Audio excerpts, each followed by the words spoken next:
Y si el Edén no fue el primer escenario de un drama cósmico, ni la primera prueba de lealtad, imaginen esto.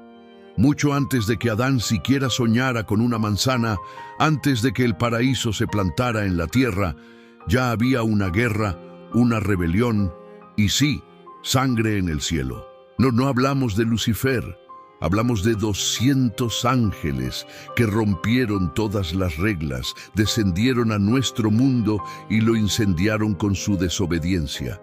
Esto no es una metáfora, es una historia oculta, una pieza crucial del rompecabezas que la Biblia canónica, la que todos conocemos, decidió no mostrar en su portada. Prepárense para desenterrar el juicio secreto que condenó a los vigilantes, la extraña y aterradora aparición de los gigantes, los Nefilim, y la sentencia que, aún hoy, resuena y hace temblar los cimientos del mundo invisible.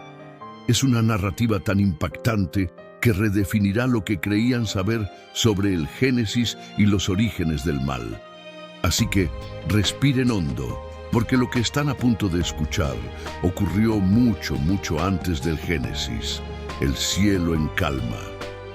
Para entender la magnitud de esta transgresión, primero debemos visualizar la perfección de lo que fue.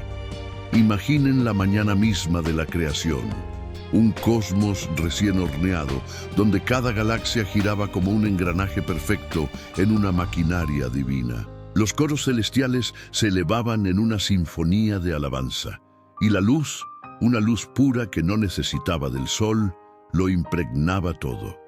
Había un silencio, sí, pero no un silencio vacío. Era un silencio que sonaba a música, a orden, a propósito. En este reino de armonía inmaculada vivían los vigilantes, un orden especial de ángeles. Su nombre lo dice todo, vigilantes. Su propósito era sublime, observar la incipiente humanidad, velar por su desarrollo, ser testigos silenciosos de la obra divina, pero sin intervenir.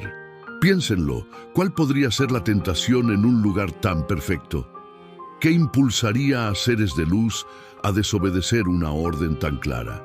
La advertencia era inequívoca, grabada no solo en las leyes celestiales, sino, según algunas tradiciones, en las mismísimas puertas del cielo, en un fuego inextinguible. No se mezclen, no enseñen, no toquen. Era una prohibición absoluta, una barrera infranqueable entre el reino celestial y el terrenal. Pero a veces, el fuego, en lugar de repeler, solo enciende una curiosidad más peligrosa, más insidiosa. La perfección, para algunos, puede volverse monótona y la obediencia, una carga. Y fue esa chispa de curiosidad, ese deseo de ir más allá de los límites divinos, lo que sembró la semilla de una catástrofe sin precedentes. La grieta, el libro de Enoc, ese texto que la mayoría de las Biblias dejó fuera, nos da la clave. Nos dice que todo este monumental desastre comienza con un nombre, el de Semiasa. Era un líder, un ángel de alto rango dentro de la orden de los vigilantes. Imaginen a Semiasa, caminando por las orillas del firmamento, esa frontera etérea entre el cielo y la tierra. Y desde allí mira hacia abajo. ¿Qué ve? No son otros ángeles, no son espectros de luz o manifestaciones divinas. Lo que ve son las hijas de los hombres. Y aquí viene el quiebre, el momento exacto en que la perfección se agrieta. Las hijas de los hombres no son etéreas, son carne, son risa, son lágrimas, son deseo. Son todo lo que los ángeles no son, y en su humanidad reside una tentación irresistible, un pensamiento traicionero y audaz cruza la mente de Semiasa. ¿Y si bajamos? No es una pregunta inocente, es una invitación a la transgresión. Pero Semiasa, quizás consciente del peso de la rebeldía, no quería ser el único en cargar con la culpa. Así que propuso un pacto, una alianza de desobediencia. El texto de Enoc es brutal en su descripción de este momento crucial. Y se juramentaron todos juntos en el monte Hermón. Este monte, que hoy se alza majestuoso en la frontera entre Líbano, Siria e Israel, fue el lugar de su juramento, un pacto sellado con sangre, pero no cualquier sangre. Era sangre celestial, la esencia misma de su ser angélico. 200 vigilantes, ni uno más ni uno menos, firmaron con esa sangre su sentencia. El pacto era simple, pero sus implicaciones catastróficas. Descender a la tierra, tomar esposas entre las hijas de los hombres y, lo más peligroso de todo, enseñarles los secretos prohibidos del cielo. En su arrogancia, en su deseo, ninguno sospechaba que estaban firmando no un contrato de amor o conocimiento, sino su propia y eterna condena. Este juramento en el Hermón no fue solo un acto de desobediencia, fue una declaración de guerra contra el orden divino, un punto de no retorno que cambió para siempre la historia de nuestro mundo. La caída, la bajada, no fue un simple descenso, sino un evento cósmico que debió haber reverberado por todo el universo.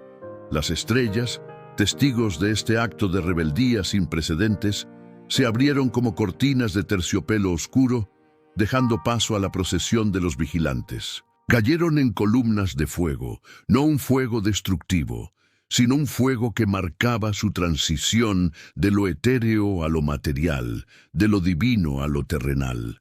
Una visión aterradora y majestuosa a la vez. ¿Y cómo fueron recibidos? Los hombres, en su inocencia, o quizás en su asombro y reverencia, los recibieron como dioses. ¿Cómo no hacerlo? Seres de luz y poder, descendiendo de los cielos, con una sabiduría que superaba todo entendimiento humano. Pero esta reverencia pronto se torció. Los ángeles, cegados por su deseo, eligieron a las mujeres. Y las mujeres, a su vez, eligieron algo más.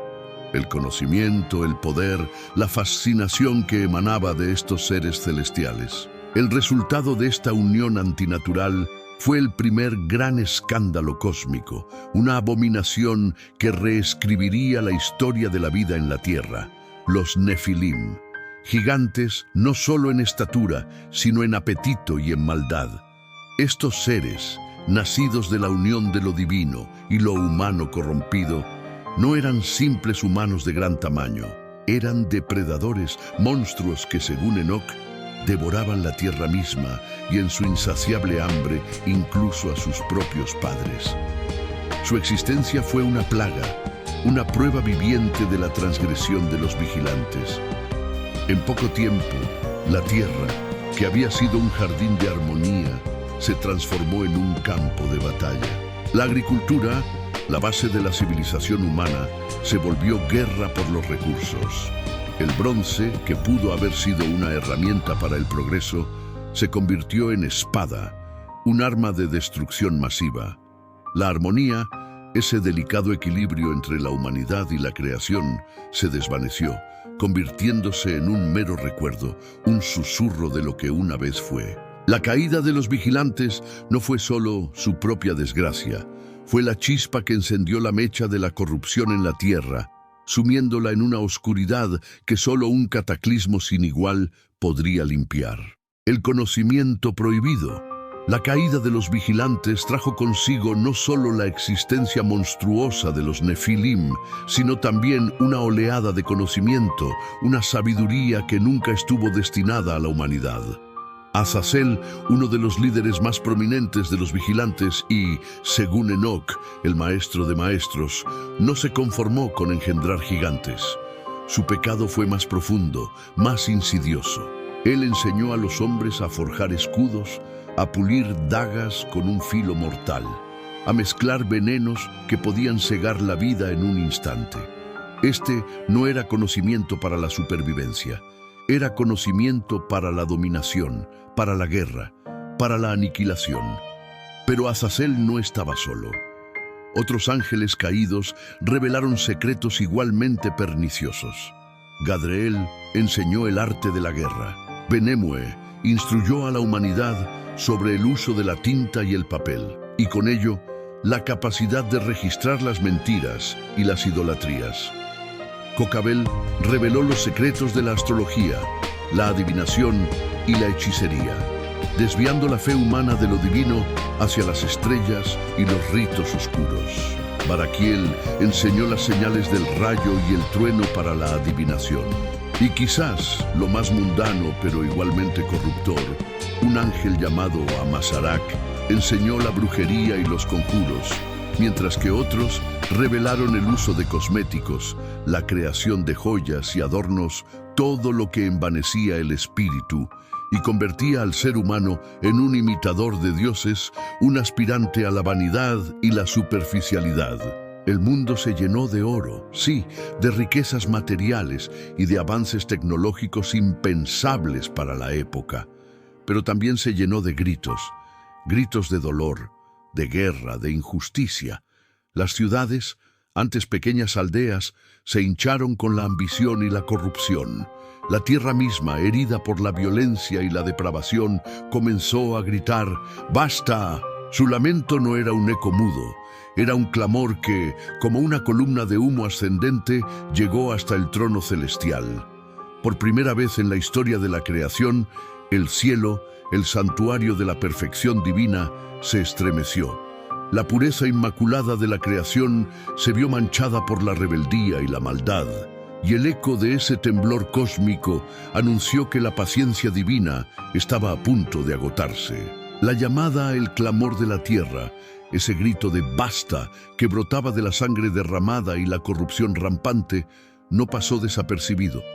Dios escuchó, y cuando Dios escucha, actúa. Pero ¿a quién enviaría para confrontar a seres celestiales caídos, a los vigilantes, a uno de los poderosos arcángeles que permanecieron fieles? No. En un giro que solo lo divino puede orquestar, Dios eligió a un humano, Enoc, el nieto de Jared, un hombre de fe inquebrantable que caminó con Dios. ¿Por qué un hombre de carne y hueso? Porque la carne era la que sufría. Era la humanidad la que había sido corrompida, y era un humano quien debía llevar el mensaje de juicio y esperanza, un mensaje que resonaría con la experiencia terrenal. El arcángel Miguel, el campeón de la justicia divina, tomó a Enoc de la mano.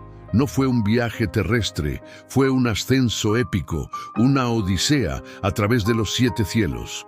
Imaginen a Enoc, un simple mortal, siendo elevado por esferas celestiales, presenciando la mecánica intrincada del universo.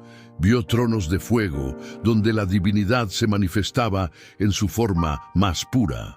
Contempló ríos de estrellas, corrientes cósmicas que tejían el tapiz del espacio. Y, en un lugar de solemnidad sobrecogedora, visitó cámaras donde se guardaban las almas de los justos, esperando el juicio final. Fue una revelación de la majestad y el orden divino, un contraste brutal con el caos que dejaba atrás en la tierra. Después de esta visión transformadora, Miguel le dictó el mensaje, un mensaje que Enoc debía llevar a los vigilantes. Di a los vigilantes que no habrá perdón. Fue una sentencia irrevocable, una declaración de la justicia divina que no ofrecía lugar para la misericordia. No había apelación, no había redención posible para aquellos que habían traicionado su naturaleza y corrompido la creación. Enoc, el hombre que caminó con Dios, se convirtió en el heraldo de la condena, un profeta de carne y hueso que llevaría la palabra del cielo a aquellos que habían osado desafiarlo. Su misión no era negociar, sino simplemente pronunciar una verdad amarga y definitiva. El juicio Enoc regresó de su viaje celestial no como un mensajero cualquiera, sino como el depositario de la palabra divina, el heraldo de una sentencia inmutable. Y así, con la autoridad del cielo resonando en su voz, pronunció el juicio. Palabra por palabra, el cosmos mismo se transformó en una sala de tribunal. No hubo abogados, ni testigos, ni apelaciones. Solo la verdad inquebrantable de la justicia divina, Los vigilantes, esos seres que una vez brillaron con luz propia, fueron despojados de sus alas, el símbolo de su libertad y su conexión celestial. Sus nombres, que una vez habían sido sinónimos de honor y pureza, fueron borrados, relegados al olvido divino. Y su luz, la esencia de su ser angélico, les fue arrebatada, sumiéndolos en una oscuridad que era tanto física como espiritual. Fue una aniquilación de su identidad, una degradación total de su estatus. Azazel, el gran maestro de la corrupción, recibió un castigo particularmente severo. Fue atado, no con cadenas de hierro o bronce, sino con cadenas forjadas de su propio orgullo, de su propia soberbia. Estas ataduras invisibles, pero inquebrantables, lo sujetaron firmemente. Luego, fue arrojado a un hoyo en el desierto de Dudael, un lugar desolado y árido, un pozo de tormento y oscuridad. Allí, en ese abismo de desesperación, Azazel aguardaría encadenado hasta el día final. En ese juicio postrero se le prometió que las bestias del Apocalipsis, los heraldos del fin de los tiempos, lo escupirían de vuelta a la superficie para ser juzgado de nuevo, para revivir su agonía y recibir la consumación de su condena. El resto de los vigilantes, esos 200 que habían sellado el pacto en el Hermón, fueron arrojados al abismo, una prisión de oscuridad perpetua. No era un lugar físico en el sentido terrenal, sino una dimensión de tormento y aislamiento. Sus gritos, sus lamentos, su desesperación no alcanzaban a los humanos. Estaban sellados en esa prisión cósmica.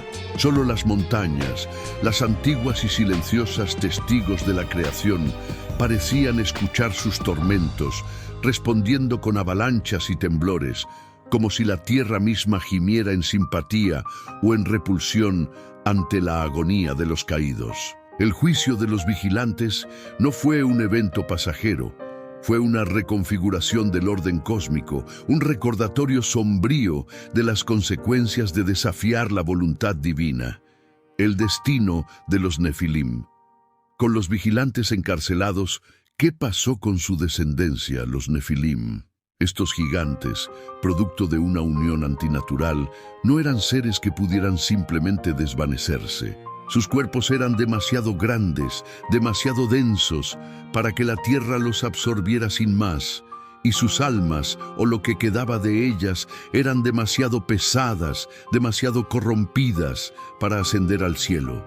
Eran una anomalía, una mancha imborrable en la creación.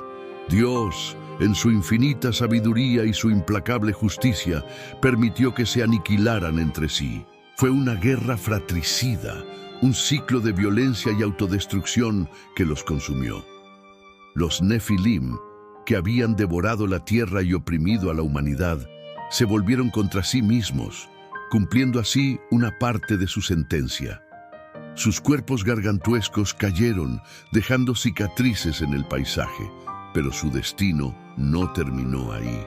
Según el libro de Enoc, sus espíritus, una vez liberados de sus cuerpos gigantes, no encontraron descanso. Quedaron atrapados entre mundos, ni en el cielo ni en el infierno, sino vagando por la tierra.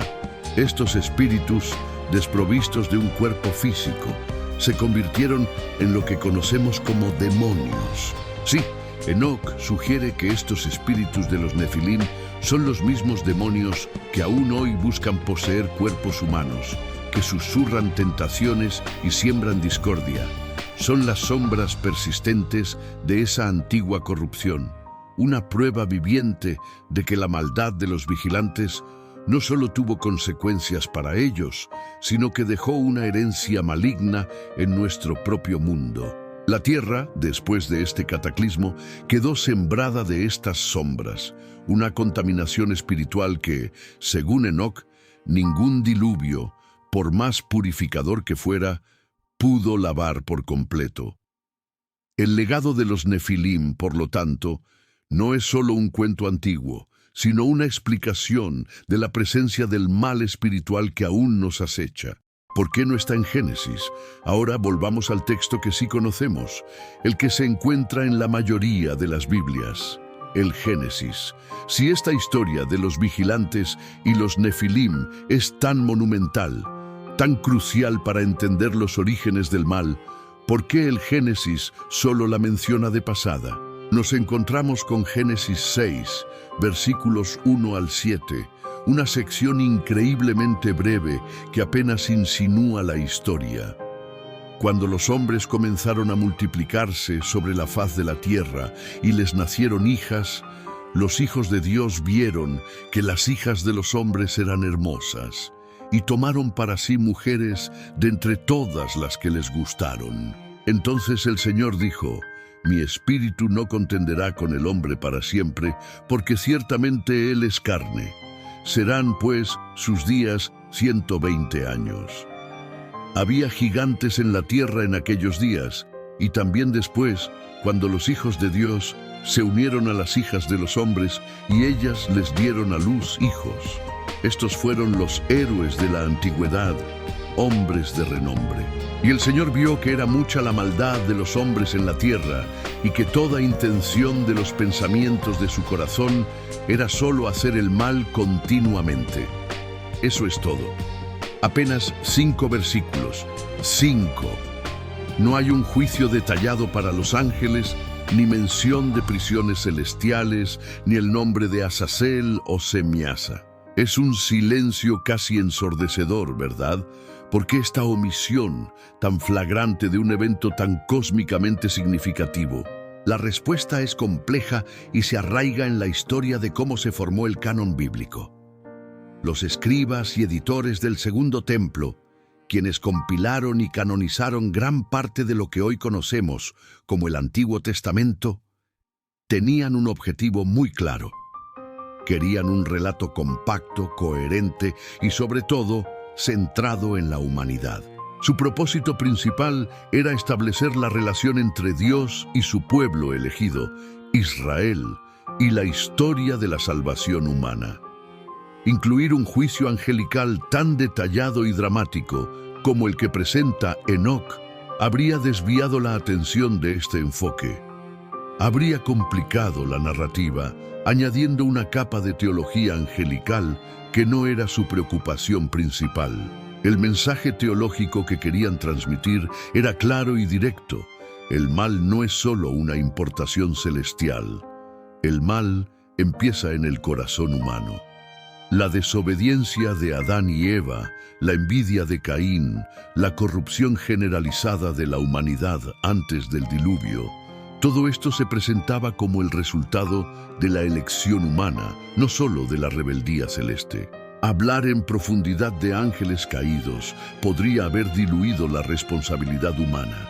Además, el libro de Enoc, aunque increíblemente popular en tiempos de Jesús y entre comunidades como los esenios, no fue universalmente aceptado por todas las facciones del judaísmo y posteriormente fue excluido del canon oficial de la mayoría de las tradiciones cristianas. Se le consideró un texto apócrifo o pseudepigráfico, es decir, de autoría incierta o no inspirado divinamente. Así, la historia secreta de los vigilantes y su juicio se convirtió en un murmullo, una tradición oral o escrita relegada a círculos específicos de esenios, coptas y más tarde la Iglesia Ortodoxa de Etiopía.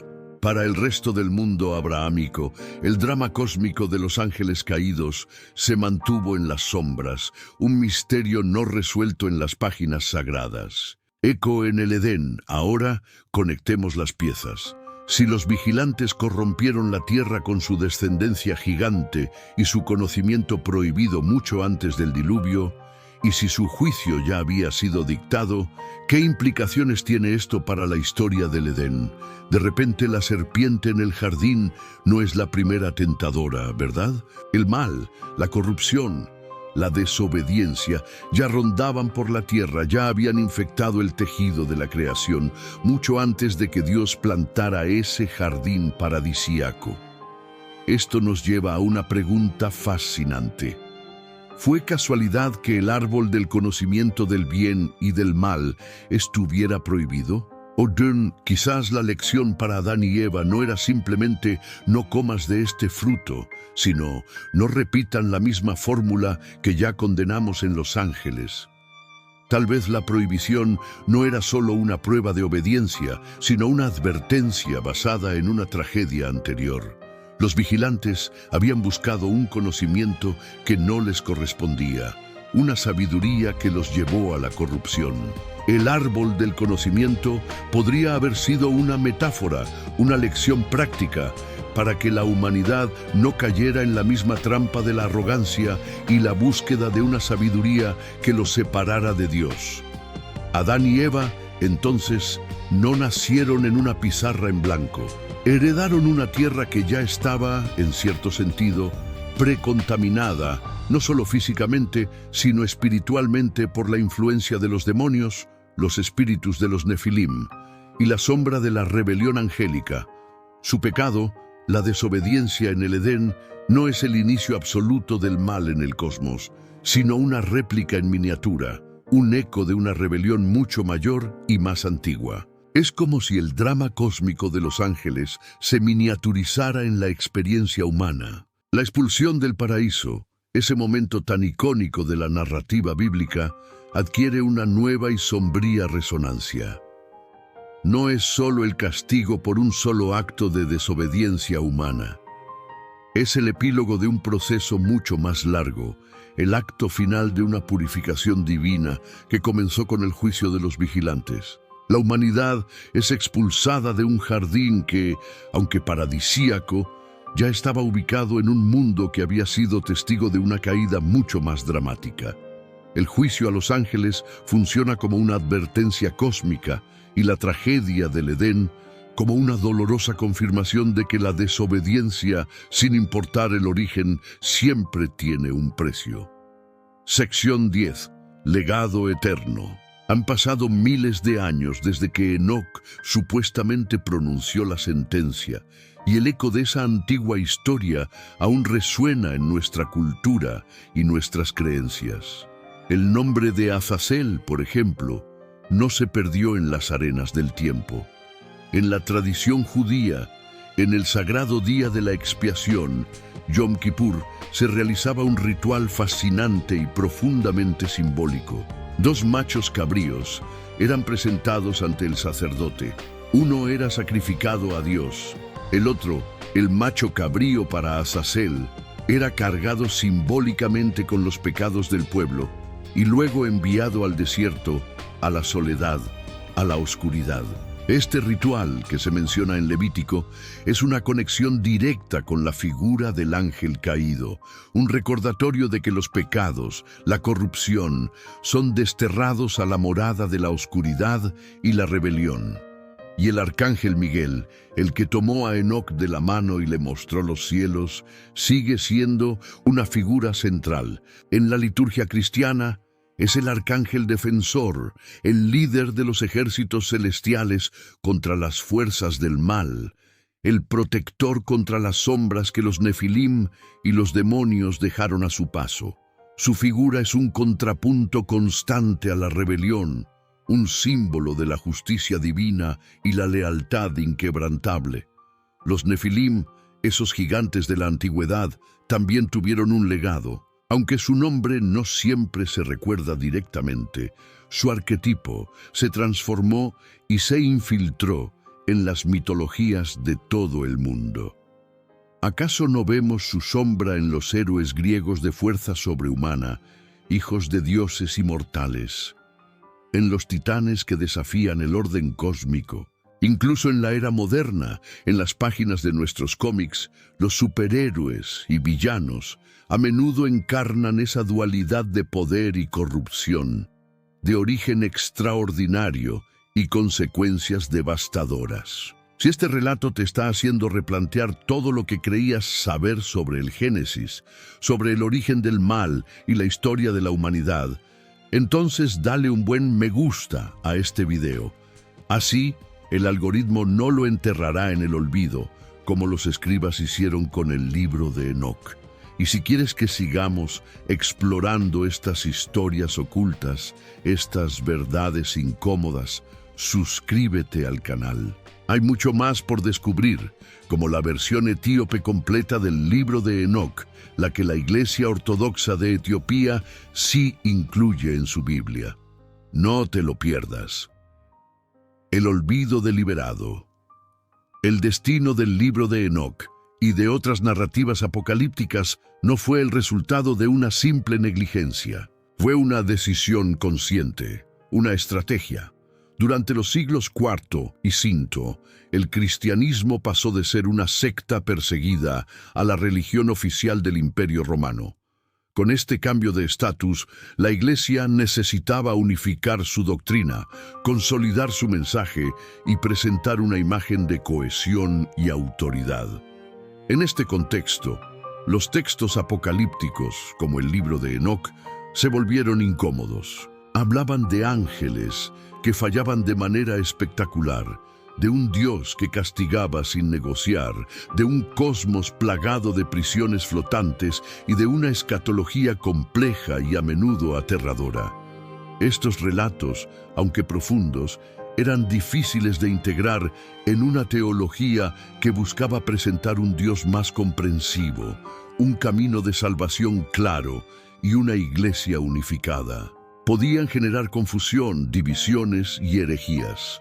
El Concilio de la Odisea, celebrado alrededor del año 363 d.C., fue un punto de inflexión. Aunque sus decisiones no fueron universalmente vinculantes de inmediato, este concilio proscribió la lectura de varios escritos considerados apócrifos en los servicios litúrgicos. El libro de Enoc, junto con otros, quedó fuera del canon oficial que se estaba formando. El olvido de Enoc no fue accidental, fue estratégico. La iglesia naciente necesitaba un mensaje de esperanza, de redención, de un Dios accesible que ofrecía la salvación a través de Cristo. Un mensaje de terror cósmico, de ángeles rebeldes y castigos eternos, aunque teológicamente rico, no encajaba con la narrativa que querían establecer para las masas. No era que la historia fuera falsa, sino que, para el propósito de la iglesia en ese momento, era demasiado complicada, demasiado oscura, demasiado divergente del mensaje central de Cristo. Así, el libro de Enoc fue relegado a las sombras, su influencia disminuida, su voz silenciada en el gran coro de la tradición bíblica. Redescubrimiento moderno. Pero las verdades, o al menos las historias, tienen una forma peculiar de resurgir. El olvido deliberado del libro de Enoc no fue, afortunadamente, permanente. Durante siglos, el texto permaneció prácticamente desconocido en Occidente, salvo por algunas referencias fragmentarias en los escritos de los padres de la Iglesia. Pero en 1773, un explorador escocés llamado James Bruce, en una de esas hazañas dignas de una novela de aventuras, regresó de Etiopía con un tesoro inesperado: 3 copias manuscritas completas del libro de Enoc. En Etiopía, la Iglesia Ortodoxa Tewahedo nunca lo había descartado. De hecho, lo consideraba parte integral de su canon. La noticia de su descubrimiento estremeció a Europa. 12 años después, en 1821, Richard Lawrence, un erudito y arzobispo anglicano, publicó la primera traducción completa del libro de Enoc al inglés. Fue un shock cultural y teológico. De repente, poetas románticos como Lord Byron y Samuel Taylor Coleridge encontraron en sus páginas una fuente de inspiración para sus obras oscuras y épicas, resonando con los temas de la rebelión, el castigo y lo sublime. Teólogos ilustrados, por su parte, se vieron obligados a preguntarse: ¿y si la caída de los ángeles, como se describe en Enoc, fuera en realidad un metarrelato sobre la arrogancia de la razón, sobre los peligros de un conocimiento que se desliga de la ética y la humildad? La historia no terminó ahí. En 1947, un descubrimiento aún más monumental sacudió el mundo de la arqueología y la teología: los rollos del Mar Muerto. Entre los miles de fragmentos encontrados en las cuevas de Qumrán, había múltiples copias del libro de Enoc, algunas de ellas en arameo. Este hallazgo confirmó, sin lugar a dudas, que el texto era considerado escritura por los esenios, una comunidad judía ascética que prosperó en la región en los siglos previos a Cristo. El juicio oscuro de los vigilantes, esa historia que había sido deliberadamente olvidada, regresaba con fuerza a la luz, reivindicando su lugar como una narrativa fundamental en la comprensión de los orígenes del judaísmo y del cristianismo primitivo. Su redescubrimiento no solo llenó un vacío histórico, sino que también abrió nuevas avenidas para la interpretación de los textos canónicos, ofreciendo una perspectiva más rica y compleja sobre la lucha entre el bien y el mal.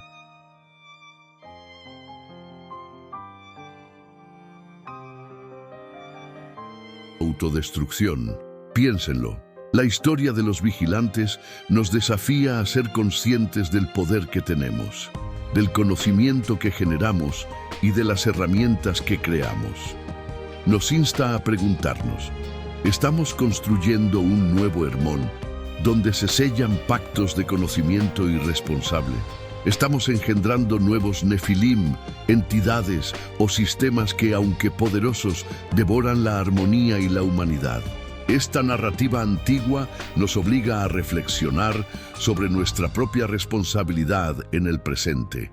No es solo historia, es una brújula moral, un eco ancestral que nos advierte de las trampas de la sabiduría sin conciencia, un llamado a la humildad y al discernimiento en un mundo cada vez más complejo y tentador. Si te quedaste hasta aquí, hasta el final de esta inmersión profunda en el juicio oscuro de los ángeles caídos, probablemente tu algoritmo ya está convencido de que te interesa la teología oculta y los misterios bíblicos.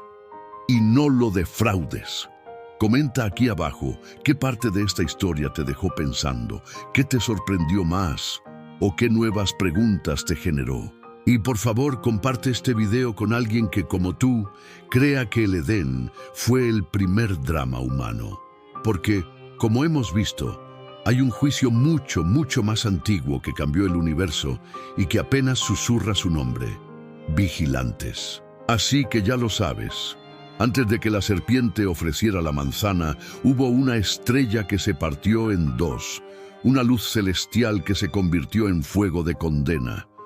Antes de que el paraíso fuera plantado, hubo un monte, el Hermón, donde se selló un pacto de sangre, un juramento de desobediencia que reverberó por todo el cosmos. Y antes de la humanidad, antes incluso de que Adán y Eva dieran su primer aliento, un grupo de ángeles, de seres de luz, eligió la carne, eligió el conocimiento prohibido y por ello fue condenado a una oscuridad perpetua. El juicio de los vigilantes no es solo una página apócrifa, un texto relegado al olvido o a la curiosidad de los eruditos. Es, en esencia, el primer capítulo de una guerra cósmica que aún late, una lucha entre el orden divino y la rebeldía, entre la luz y la sombra, que comenzó mucho antes de lo que creíamos. La próxima vez que leas esas poderosas palabras, en el principio, recuerda que hay un antes del principio. Hay un juicio antes del juicio, una caída antes de la caída. Porque mucho antes del Edén, el cielo ya había dictado sentencia, y esa sentencia, con sus ecos y sus consecuencias, nos incluye a todos.